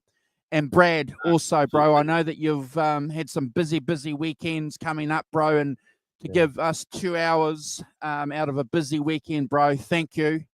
Oh, good. I'm going to be inspired for the next week listening to Jimi Hendrix. You know that's what happens, eh? Yeah. Not even have to learn how to play one of his songs.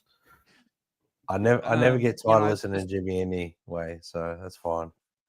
Oh, No, and we need to talk about, maybe next time we get together, talk about some of the documentaries that have been released, because there's some bloody good ones that have been released over the years too. So maybe we can spend some time deep diving some of the documentaries. But sounds good. God bless everyone. Are we out here, boys?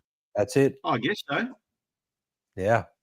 Peace and all Peace, that good love, and stuff. brown rice. That's right. Are we going to get a Jimi Hendrix impersonation from you, Brad? It wouldn't be a Jimi Hendrix show if we didn't have a Jimi Hendrix impersonation, please. Yeah, it's really groovy. It's really outside, man. Didn't rain, no buzzer push. Yeah, I like to do the songs of Bob Dylan's grandmother over there. Yeah. Anyway, peace. Yeah, stay groovy.